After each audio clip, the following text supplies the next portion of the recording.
Ay, magandang hapon no, mga boss. Last stress ho dito ng hapon, medyo maaga, no?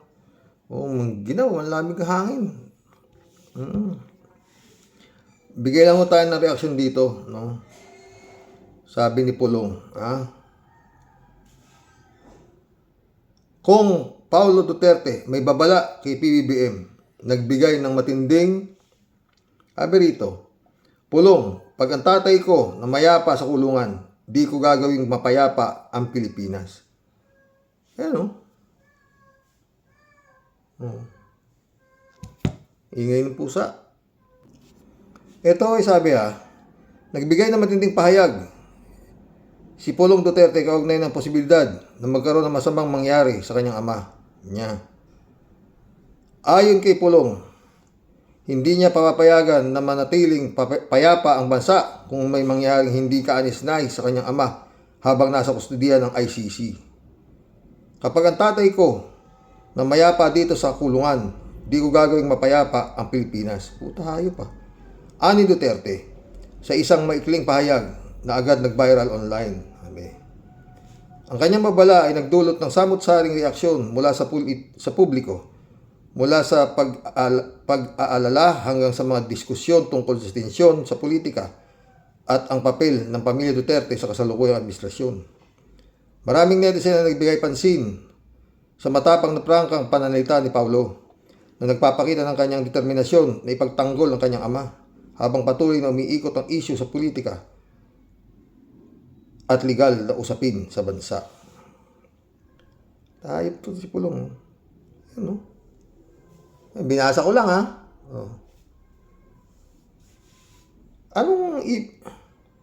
Ito yung mga ibang mga komentaryo. Huyo Pulong. Si Trillanes kasi have peace of mind. God protect our family please. Sabi Ito isa. Nanakot pa. Ano ka, above the law? That's why we'll vote for the likes of General Torre III and Senator Trillanes who put the strong man in his place. Di pa Pangulo si Sara, ganito na sila. Paano pa kaya pag sila ang naupo sa taas? Kaya vote wisely, sabi naman isa. Ito naman isa. Si Pulong declaring war with the Netherlands. Yun ang girahin niya, Netherlands. Ito naman isa. Buong bansa po ang binantaan. Yun nga. Ito naman isa. Pakita mo na, pakitain imo tato sa likod. Kung Aaron Madlok. Pagbabanta, may kaso na ba? Pagbabanta, may kaso na ba ito? At sa buong bansa, paang banta. Yun. Ito naman. Napak-check na ba yan? Kung talagang sinabi niya yan. Kung totoo yan, dapat kasuhan yan. Mesa, huyo, si Superman. Alam niyo mga friend, puro ganito hutungan to. Dito sa pahayag niya ito si Pulong, no? Yan ho ang mga reaksyon. Mga nag-comment dyan sa sinabi nitong si Pulong, no? Alam niyo kasi mga friend, no? Lamang kasi ng tuktok nito si Pulong na yung tatay niya ang nagpalibing kay Marcos Sr. Parang ibig sabihin nito, si Pulong nito, walang utang na loob itong si BBM. Yan ang nakatanim sa tuktok niya Nilang magkakapatid. No? Kung hindi dahil sa Duterte, hindi magiging Pangulo itong si PBBM. Yan ang laman ng kanilang tuktok. Oo. Tapos lahat ng mga pinag-usapan nung kasalukuyang sila unity pa, hindi ho nabigyan ng katuparan. Kagaya nung magkakaroon ng time sharing, si Macapagal Arroyo ang magiging Speaker of the House at yung kanyang si Sara Sayad ang magiging Defense Secretary. Yan ang mga yan ang mga plano na lahat ay nabago nung umupo yung nanalo si PBBM. Ganun yan. Butik na kung ingay ng mga pusa. Oo, sa bubong. Siguro giniginaw mga walang yan, no? Yan po yan. No? Ang problema dito, anong gagawin ni Pulong? Pakakawalan niya yung mga riding in tandem nila, yung mga killer nila, yung Angel of Death nila, yung Davao Death Squad nila. Buo pa ho yata yan Oo. Kaya ganito ito katatapang eh. At saka yun nga, meron pa rin silang mga retarded general na nakasuporta sa kanila. Oo, yung mga namunini nung panahon ng tatay niya. Oo. Yan ho yan, mga boss. Kaya lang, yung gobyerno, paano? No? Gobyerno na ho, binabantaan nito. Tsaka yun nga, wala hong respeto. Hindi ho nirespeto yung kailanman si PBBM. Hindi talaga nirespeto. Dahil yun nga, ang alam nila, si PBBM hindi naman nakapagtapos. Mga gano'n ang daldal nila na mahinang klase, mga ganito. Di ba? Yun mga sasabi ni Sayad pagka pupunta siya sa mga iba-ibang bansa. Di ba, mga boss? Yan. Ang problema dyan, anong gagawin ni PBBM dito? No? May nirespeto pa ba ito si Duterte? Wala. Pinatawag siya sa ICI, hindi siya pumunta.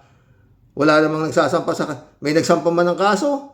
Hindi naman umaandar yung kaso. Natutulog. Yung pinaggugulpi niya na bugaw, na pinambaabad niya, naka-televise pa yun Naka-televise pa yun. Talagang kumbaga sa grave misconduct of a public servant yun Di ba? Nagsampa ng kaso yun. Wala rin. Si Senador Trillanes, may sinampang kaso rin sa mga ito. Kay Bongo, lahat. Wala rin.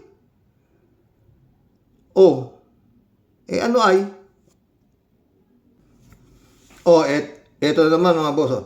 Sasakit naman ang ulo ng mga DDS dito. Sabi, dagdag kakaharapin ni Sara. Paano na yan, mga DDS, sabi.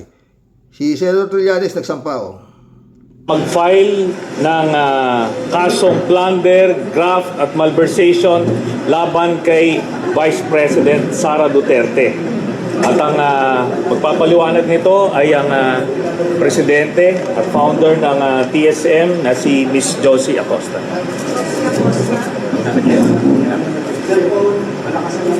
Magandang umaga. Kami po ng The Silent Majority, Silent No More Organization ay kaisa ni former Senator Trillanes sa pagsampa ng reklamo laban kay Vice President Sara Duterte sa Ombudsman. Bilang civil society organization, sa Ombudsman. Ombudsman, Boying, sa'yo na naman ipinail to. Sobra na Ombudsman. Sobra na yung banta dito sa bansang ito na sinasabi. Bakit nga ba kasi walang nabubuhay na kaso itong mga ito? Sinampahan din ito ng National Bureau of Investigation. Sinampa sa Department of Justice yata, di ba? Ikaw pa ang nando doon. Bilang ng Department of Justice, wala ring nangyari yata. Doon sa sinampa ng NBI, hanggang ngayon wala. Buti pa si Jinggoy at hindi pa lumalabas ang arrest warrant, pagsampa ng kaso, yari na, di ba mga friend? Yung Bongo, wala Eto na, banta na to. Ombudsman, His Excellency, na pag araw, nadali yung tatay niya at namayapa na doon sa kulungan na yon, hindi raw niya bibigyan ng kapayapaan ng bansang ito. Baka pwede niyo ng DILG, John B. Cremulya, baka pwede nyo ng ganito mga klase ng banta, baka pwede nyo ng i-revoke lahat ng lisensya nito mga armas na ito, mga Duterte na to. Meron namang record yan. Kay Digong lang, bago dumaba si Digong, 300 yung pinaligyan niya ng lisensya mga baril. Na ayon sa kanya, collection items, pero puro high power, no? Sa bagay, kung minsan, ang ilog, pag maingay, mababaw. Ito, puro ingay lang naman itong mga ito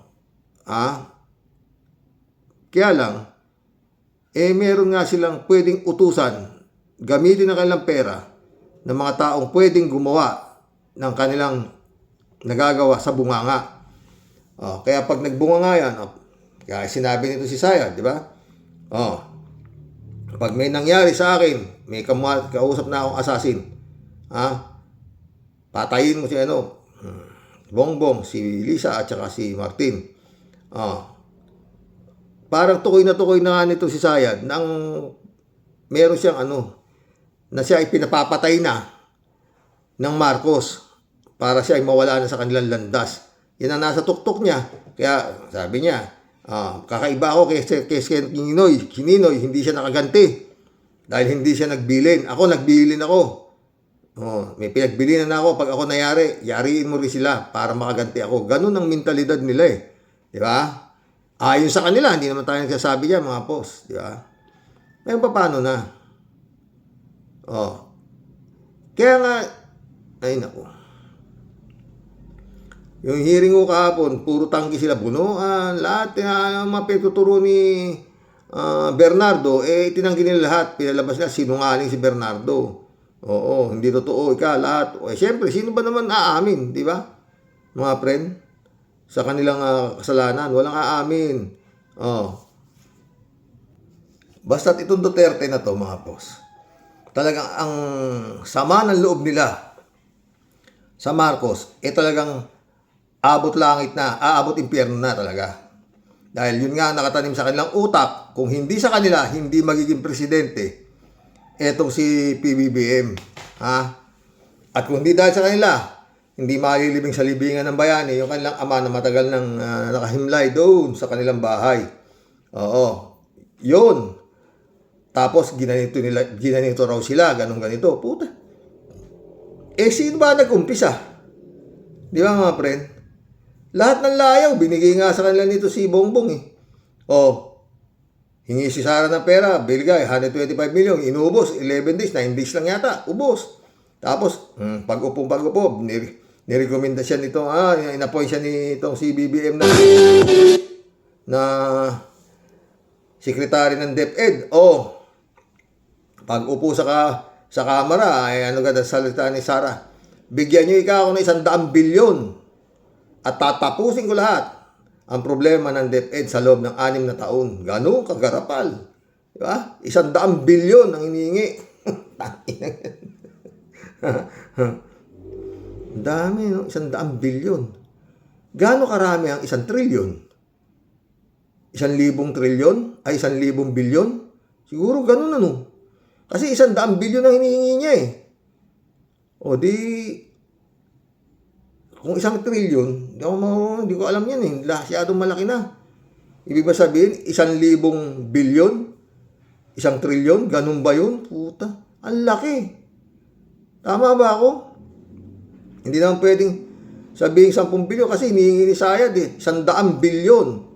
100 bilyon, 200 bilyon, 100 bilyon. Tama, maraling 1,000 bilyon ang 1 trilyon. Putang, ang laki.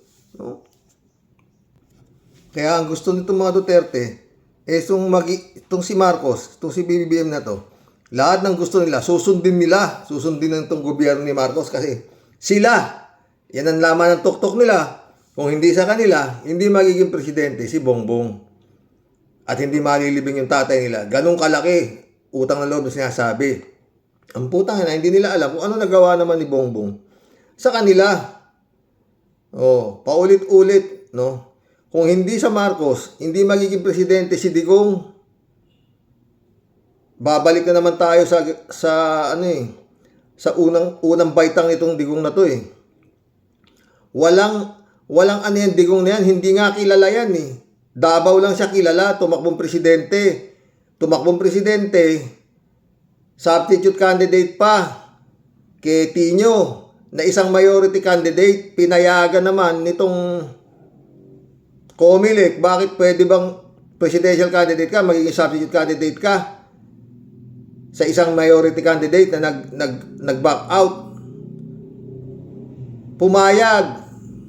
Yun naman ang nangyari. Hindi naman tayo gumagawa ng istorya eh. Knowing na the more the merrier, lulusot si Mar Rojas. Nangyari. Titano. Diba? Malinis yung yung eleksyon nung panahon na nanalo si Duterte. Yung unang panalo niya, malinis yun. Itong mga ibang eleksyon na, hindi na ako believe. Dahil ilan lang naman ang panalo ni Duterte kay Mar Rojas. Halos 2 million lang yata votes eh. Hindi ko magkakamali eh. Bakit? Kasi nga, hindi naman landslide si Digong eh. Kasi nga, sinuportahan siya ng kailukanuhan ng mga Marcos loyalists.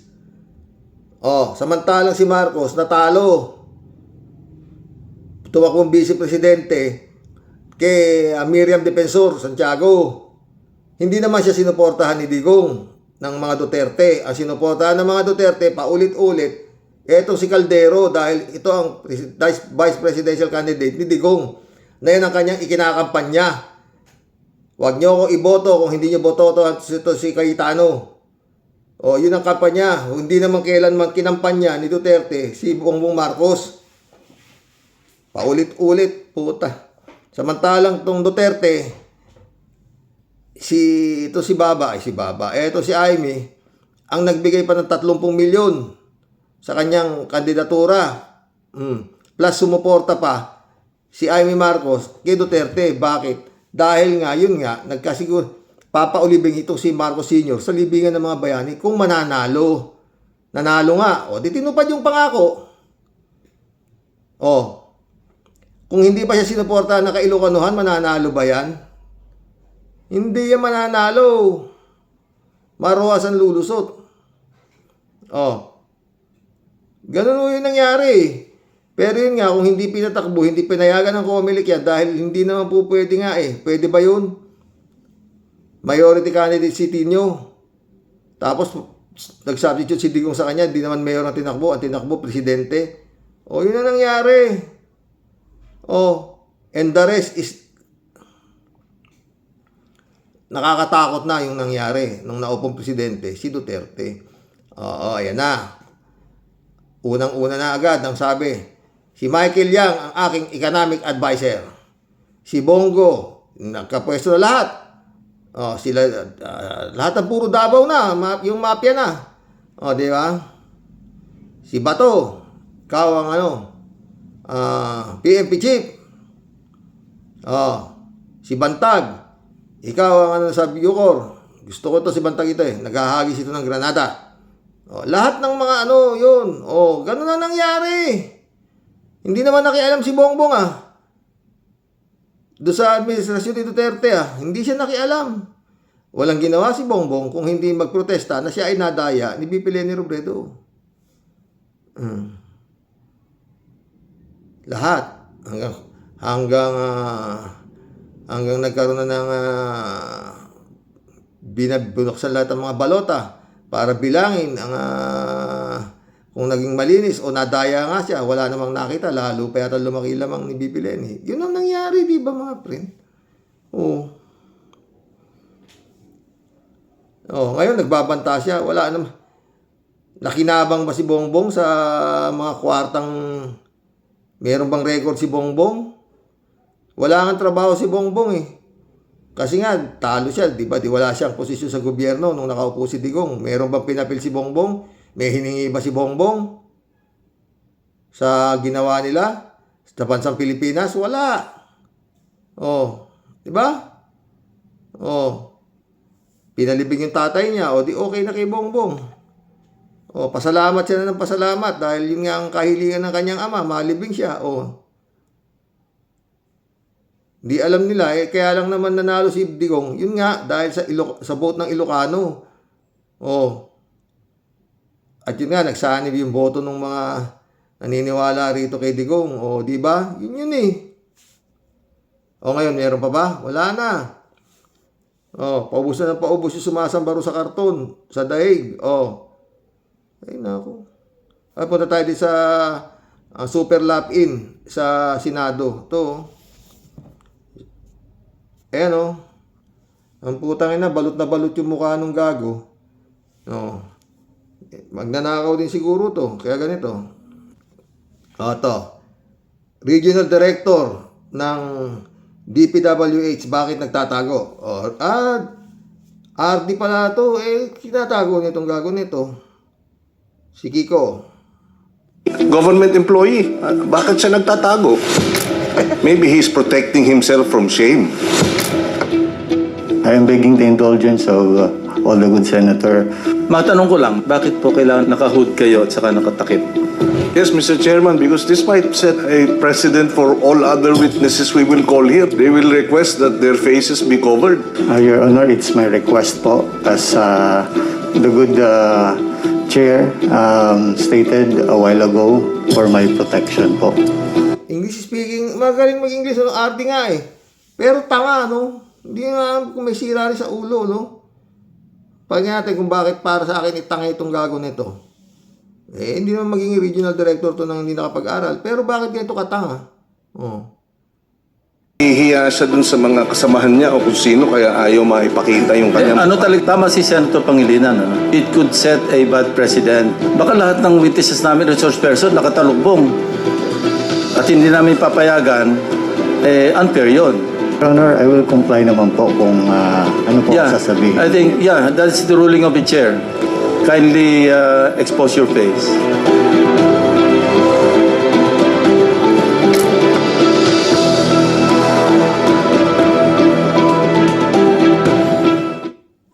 Napakaliit na amount.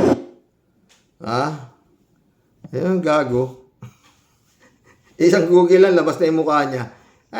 Hindi makuha. Nakatalokbong balot na balot yung ulol eh, di ba? Parang yun ang patawa. Dito, ba meron sumingit oh. Ito. Bakit kayo magnanakaw? Ito na si Sayad oh. Oh. Ang 150 million. So bakit kami magnanakaw ng 150 million? Ang nakawan sa gobyerno, billion-billion. Napakaliit na amount ang 150 million. So bakit kami magnanakaw ng 150 million? Ang nakawan sa gobyerno, billion-billion. He is a... Oh. Alam ni Sayad eh. Dahil galing sila sa gobyerno eh. Tsaka yun nga, billion-billion ng nanakaw. Eh ngayon eh, 150 million lang eh. Ba't sila magnanakaw ng ganun? Hinihingi niya lang yun eh, di ba? O, binibigay lang naman sa kanya, di ba? O, ang laki ng ano nito, confidential fund nito. Ang pinag-uusapan nga ako dito, 625 million. Oo, na hindi niya maipaliwanag. Pa mga friend? Ay, grabe o paulit-ulit, no? Pag ito nakatakbo, naging inutil talaga itong gobyerno nato sa mga Duterte. O, yan lang yan. Wala nang iba. Wala nang iba. Patong-patong na nga ho yung mga kaso. Ang problema nga, hindi umaandar. Hindi umaandar. O. Mahaba pa ho yan. Oo. Ito nakakatawa na naman to. Daming nagtatanong ng, matanong nga natin ang Vice Presidente. O, diba? Ito. Dami na rin palang nagawa ang Vice Presidente. Ito. Madam, matanong ko lang po, sa iyong pagiging isang Vice Presidente, ano-ano na po ba yung nagawa para sa Pilipinas? Number 1, July 2024, I went to Germany. In December 2024, I went to Denmark. On the third and fourth week of January, I went back to Japan. In February, went back to Japan. At eto. Ano po bang nagawa nyo sa bansa? Ang tanong, hindi kung saan kayo naglakwatsa. On March, I went to Hong Kong. On March, I went to the Netherlands. On May, I went to Qatar and the Netherlands. On June, I went to Vietnam, Cambodia, and Malaysia. On June, I went to Australia.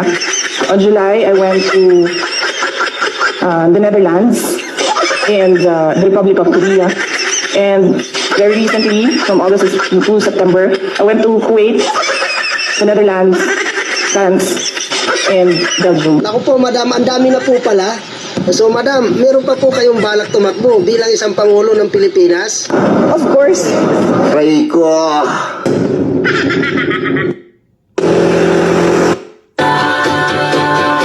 Grabe na mga friend. Ang kakapal ng mga mukha eh. Pero hindi ho yan gagalaw ng ganyan. Kung wala silang inaasahan eh. Oo, meron silang inaasahan. Oo.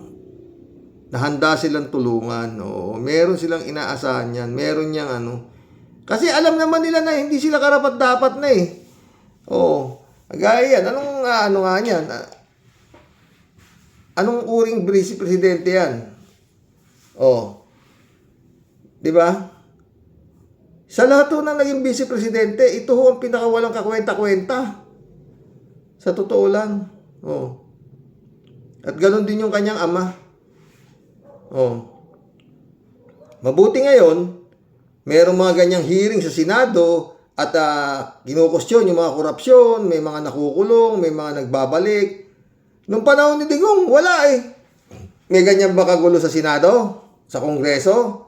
Na may nirereklamo ng mga magnanakaw? Wala.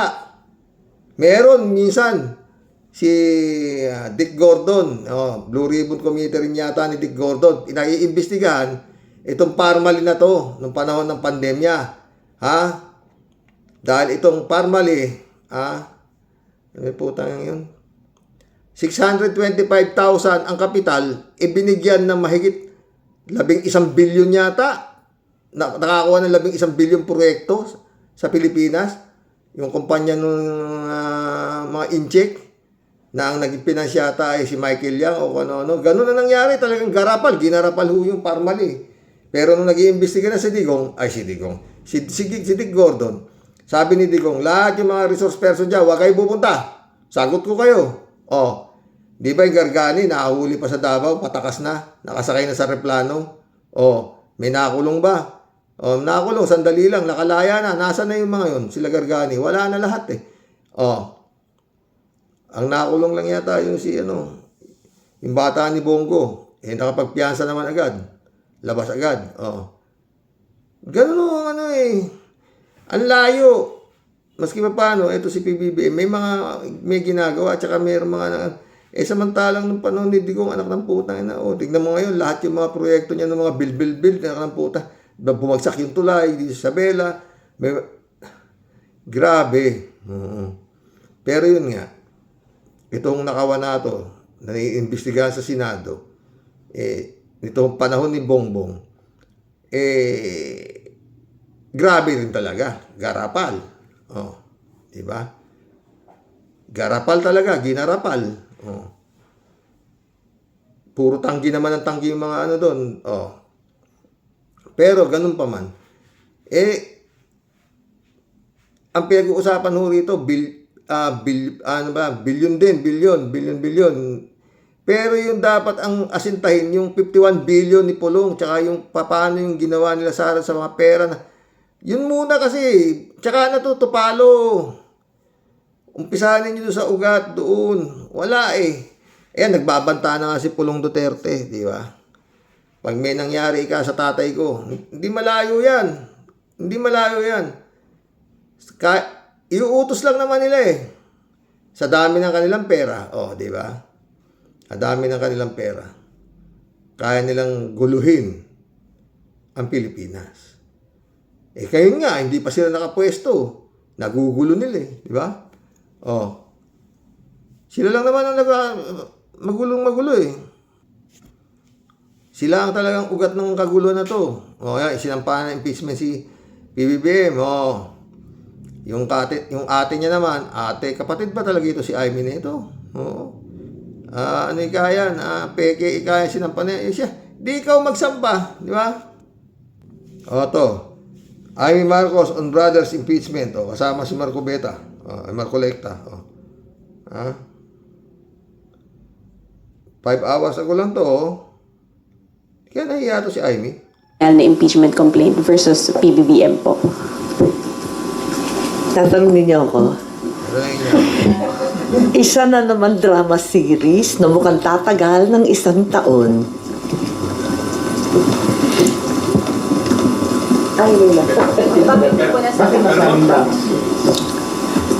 Kilala naman natin sino nag-file at anong background. Kaya, yun nga, baka drama series lang to para sa 1 taong tagal. May understanding na hindi nyo sabihin para siya naging bakuna. Mahina ka, Amy. Para maging totoo yan, hindi drama series. Ikaw na magsampa ng impeachment sa kapatid mo. O, di ba? Maski sino naman pwede mag-file ng impeachment, di ba?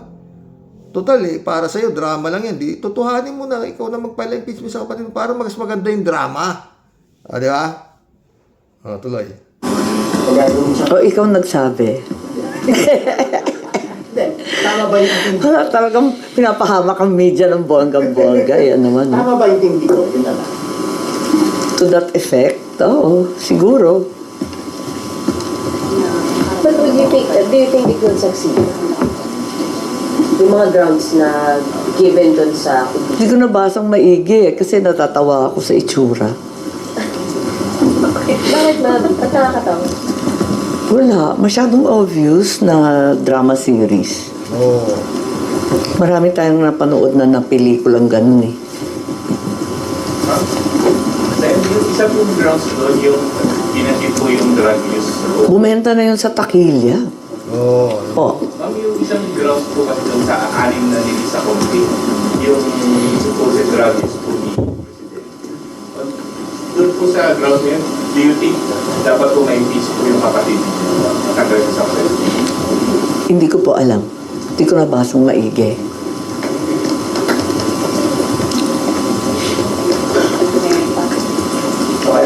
Tapos may impeachment complaint din kay VP ulit, ano? February 6 ang due date. Ayun. Nakakapagtrabaho pa po ba kayo ng dalawang impeachment po yung aakyat dito sa Senado? Sakali lang naman, ma'am, sakali lang. Kung lulusot yan, Senator Judge kami pareho ni Senator Marcoleta. Pero hindi na... May natong media. Dapat ang nagtanong ninyo, kung sakasakali ibang pipirma ba kayo na para ma-impeach yung kapatid nyo? Ganun. May na magtanong itong media Sang-ayon ba kayo na ma-impeach yung kapatid nyo? Ganun dapat ang tanong ka. Tanga-tangang media, minsan. Ang magkokomento tungkol sa ikalawang impeachment complaint na inaasahan tutol kay VP Sara, pero sa palagay ko, alam na ng Kongreso ang nangyari nung nakaraang eleksyon.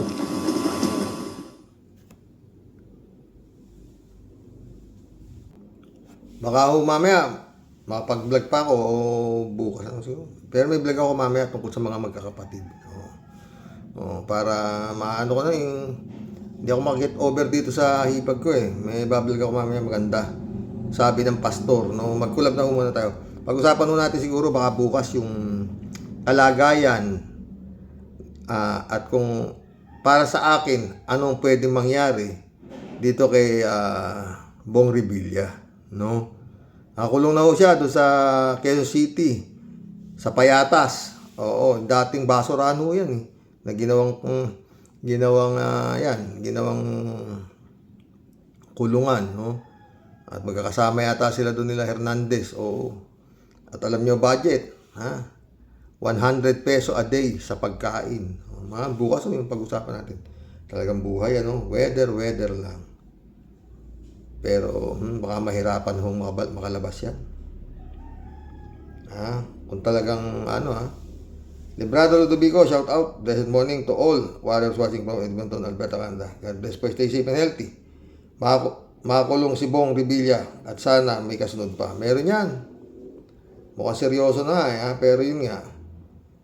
Si Bantag, di pa nahuli. Doon ako na David Ali Mendoza, shout out. Good morning po, Karox.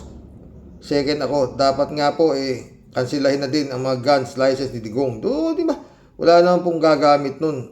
At non-transferable pa yon. Dapat po ay nirekomenda ni John Dick kay Nartates na ipawalang bisa ang lisensya ng baril ni Digonggong. Ewan ko. Parang ayaw nilang Duterte. Paano David Ali Mendoza. Karox, mabigat po talaga ang credential ni Ate Ronnie Claire. Cum laude pa pala. Si Sayad po ay cum laude ata. Ay, David. Meron ba cum laude? Mary Lebron, shout out. No skipping ads, Ross. Sabi niya. Kalat ni, shout out. Thanks for always not skipping ads. You're the best. Sabi Kalat ni. Kalat ni Baya, shout out.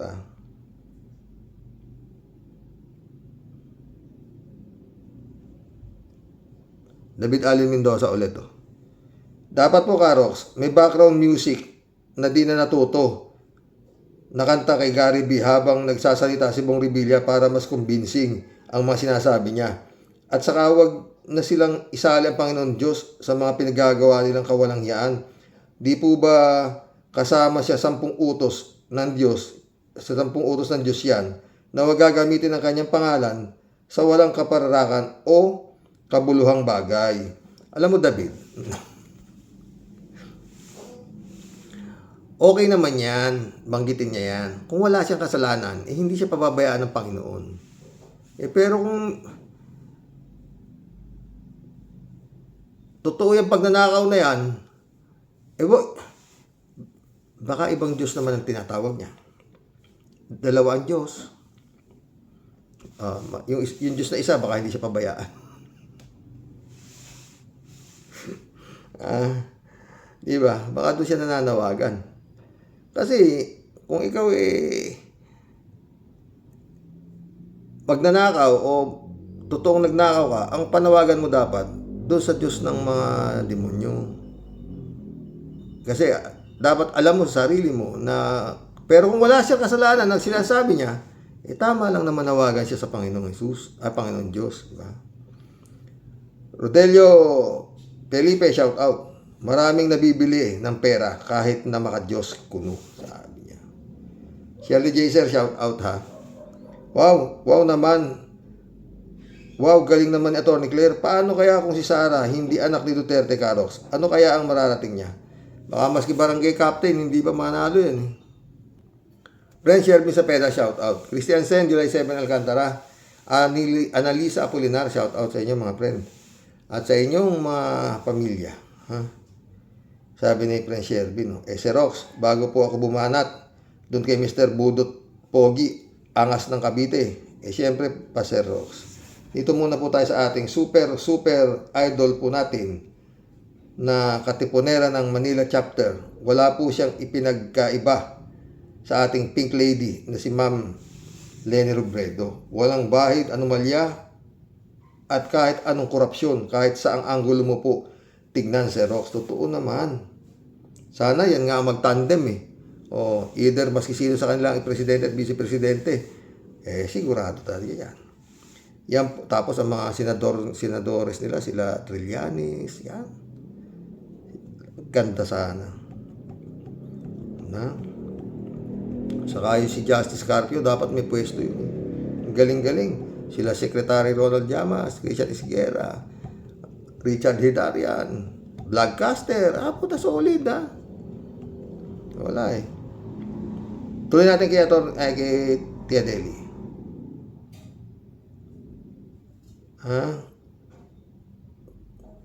Kahit sang anggulo po tingnan, Sir Rox, yan po ang napakalaking agwanta at layo ng mga aswang na lahi po ni Chucky. Tunay pong pambato at naku, walang panama at malayo po ang diferensya sa magusto po silang tapatan ano po.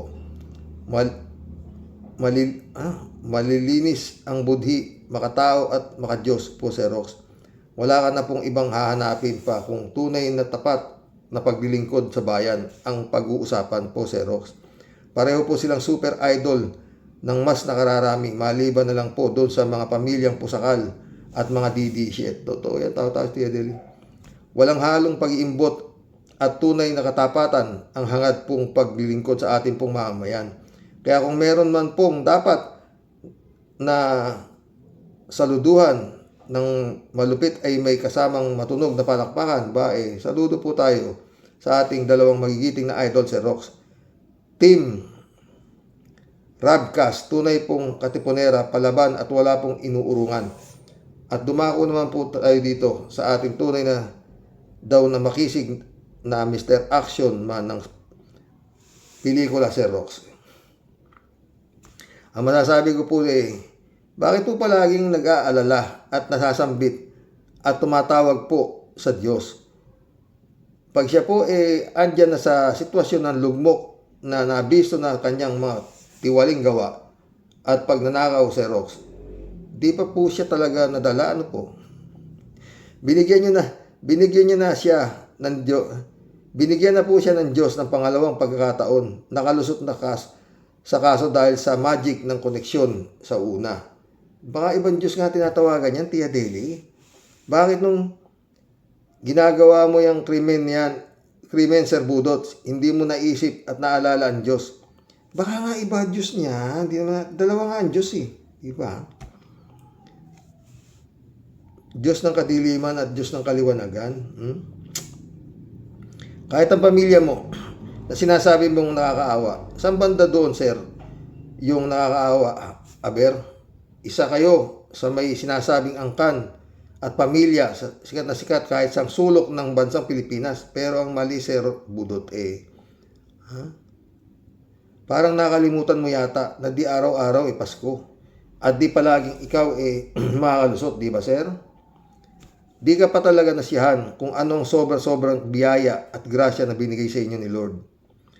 Na sa mga dukha na mahihirap na nasa laylayan, sa panaginip lang nila pwedeng makamit o matikman. Totoo yan, Tia Delica. Ang kayamanan nyo, sir, sobra siksik-liglig at umaapaw kung tutuusin. Pero may kasabihan po talaga, Sir Rox, ang taong gahaman, tunay pong walang kabusugan. Tama ka dyan, Tia Deli. Lahat ng gusto, maisasalaksak sa kanyang bunganga. Sa mga taong kasabwat po dyan sa anomalya na yan, palagi niyong itatak sa mga kukote ninyong bulok. Hindi po natutulog ang Diyos. At lahat po hangganan, katapusan. Kayo pong lahat ang naglagay sa mga sarili ninyo kung nasa ang sitwasyon man kayo lahat ngayon. Ang kayabangan at pagiging pasikat, ang ending po malupit na lagapak. Kaya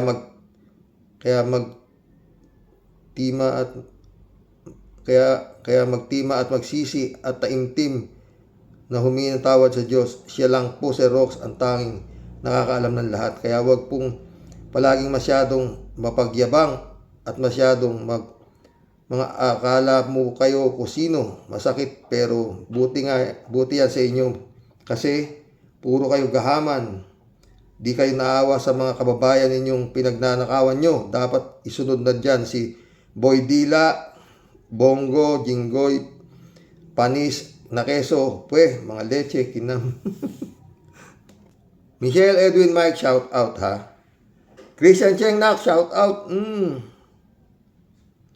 Sabi ni Shirley J. Sir, sus, ito namang si Pogi. Lagi lang sinasabi na wala siyang kasalanan. Wala namang bakit may kaso ka?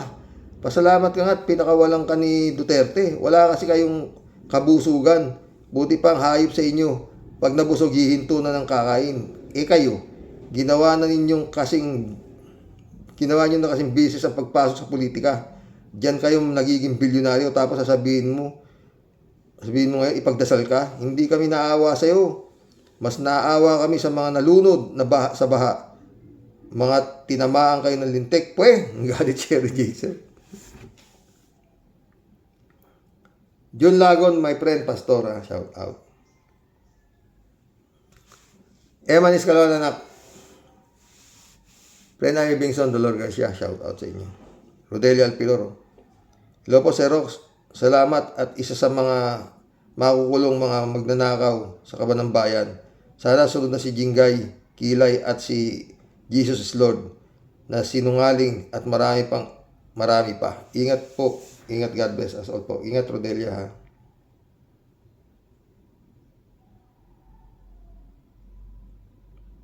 Chupista Bunaaw, shout out. Good morning po, kuya, sa mga ka-warriors. Sorry po sa word ko. Ay, nako talaga po naman. Napakamalaking katangahan na ang mga boboto sa pinakamagaling magmanipula sa mga tulad niya. Di naisip ang kapakanan ng mga mamayang Pilipino. Basta kung ano lang ang maisip niya, yun ang gagawin niya. Totoo. Chupista ulit, At kayong mga boboto kay pakaisipin naman muna ninyo ang sasapitin ng susunod na henerasyon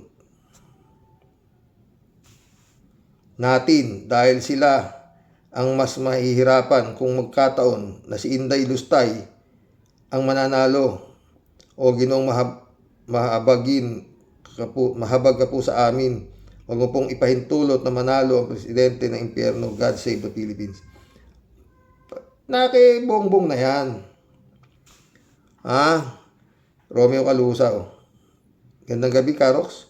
Siraulo pala itong si Bong Revilla.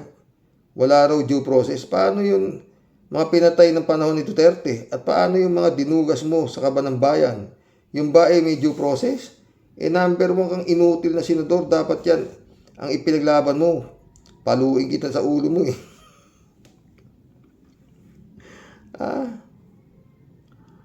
Eddie Luna, my friend, shout out ha. Swerte mo, bigay due process sa'yo. Tarantado ka pala Kung hindi ka pa nagnakaw ng bayan, wala kang kaso, animal ka. Yun nga Tapos ngayon nagnakaw ka ngayon, due process. Irari ang ulo mo. Ay, panday. Romeo Calusa. At para sa mga butante, pumili kayo ng isang matalinong leader. Hindi utak pera at utak kriminal. May kasabihan tayo, nasa boto natin ang ikaulad ng bansa natin. At sa mga kamay natin din ang ikababagsak ng bansa natin. Yung problema ay binoto mo, hindi yun ang nabibilang Romeo Calusa na to. Heto pa, Karox, itong nagfile ng impeachment laban kay BBM, talagang pinipilit nilang matanggal ang matinong leader sa bansa. Anong gusto niya kay attorney? Anong gusto niyo mga attorney? Pipilipitin ninyo ang matinong leader? Ano kaya kung kayo pilipitin ko? Mga tarantado pala kayo Dapat sa inyo, bitayin kayo. Dapat lang. Puta na kaya minsan naiisip ko Sila Kim Jong-un Putang ina yan Kung kila Kim Jong-un yan, firing squad na yung mga putang ng mga to sa totoo lang. Kim Jong-un, di ba? Sarili niyang kapatid Nangyayari niya Elizabeth Iscari, good morning, Sir Rox. Tungkol dito kay Bong Revilla, sa kanyang pagsuko, dapat lang naman sumuko siya. Kasi kung magtatago siya, mas lalong lalala ang kaso. At kilala siyang personalidad. Kaya may hirapan siyang magtago. At ito namang ang dapat niyang gawin. At baka may chances pang maswerte pa siya. Pero sa tingin ko, mabibigat ang testimonya ng mga witness dyan. Kaya siguro mabubulok na siya sa dyan. Yan kasi ang hirap sa matatakaw sa pera. Nagiging ugali na nila na madali sa kanila ang magnakaw. Pero nakatikim na pala yan ng pagkakakulong 4 na taon. Nung naupo si Digong, pinalaya sila. Diba? Sa Betis Kare naman. Tungkol naman kay Atty. Claire Castro, matinong tao ito at may talino.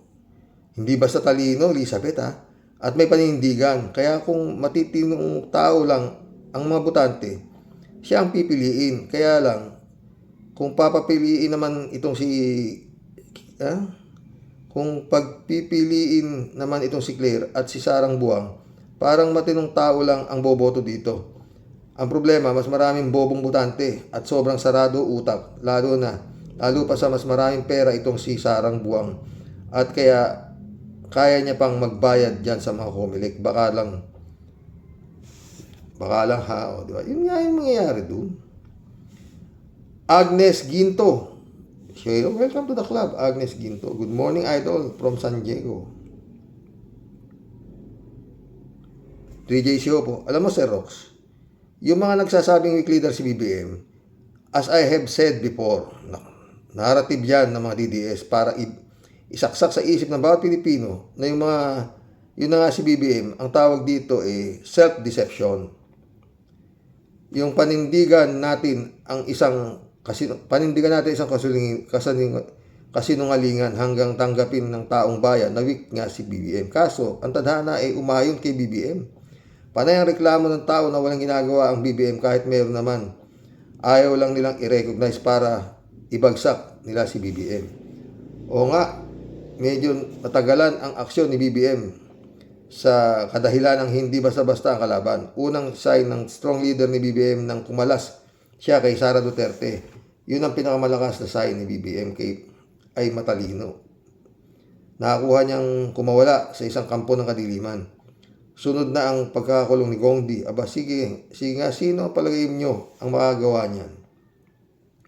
Si BBM din ang nag-disclose ng flood control scam. Ngayon, nakakulong na si Bong Revilla, mga Diskaya, yung mga galamay ng flood control scam. Ngayon, actually, si Gong Di ang weak leader dahil puro lang siya kill. Wala namang nakulong na drug lord. Meron ba? Wala talaga. Tsaka walang nakulong na magnanakaw sa gobyerno. Lahat, puta. Laya. Nung may nag-iimbestiga sa Parmali, puta, ginalit si, pinagbantaan pa si, minura-mura si Gordon, 3J show ulit. Alam mo, Sir Rox, kaya inisip ni Gong Di na itag si BBM na weak leader para lumabas na siya ang tigasing leader. Sa totoo lang, si Gong Di ang pinakamasamang naging presidente ng Pinas. Totoo naman. Yan si Gloria Erap Marcos Sr., tip of the iceberg lang yan. Totoo yan. Nasangahin ako sa dyan. Kaya nagkaisip si Gong Di na kailangan binyagan niya ang pangalan ni BM, pangalang Nega para di makausad si BBM. Kaso, ang Diyos ang naglagay kay BBM dyan sa pwestong yan. This is biblical. Maniwala kayo, hindi. Kaya kahit anong panghararas nila Duterte, hindi nila mapapatumba si BBM. Don't get me wrong, Sir Rox. BBM is no saint either, but God has a purpose. Bakit si BBM ang naging presidente instead of BP Leni? Shhh. Hindi ako niniwala dyan. Hindi rin naman pinayagan ni Lord si BP Leni. Matagumpay si Mayor siya sa kanilang lugar. Talagang kung ako tatanungin mo dyan, something went wrong. At hindi kagustuhan ni Lord. 3J show po ito. Sir Rox, ingit na ingit siguro si Libayan kay Atty. Claire.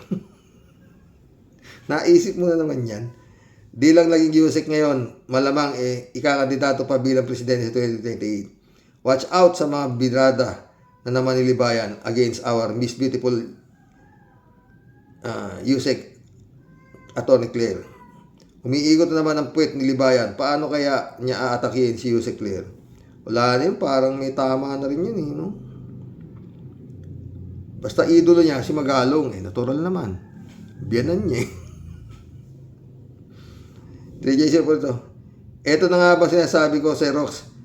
Yang kayabangan ni Barsaga, naku, dadalhin lang siya niyan sa sandamakmak na problema niya sa buhay. Marami na. Imbis na maayos ang kanyang posisyon sa kamara, nagmamagaling, nag-iingay na walang patumangga, walang sinisino. Ayan, di pinatulan siya ni Rason, ang ultra rich ng Pinas. Tapos kakasuhan pa siya ng Puno dahil sa pagdadawit niya sa ano ba ang pangalan ng partido ni Puno?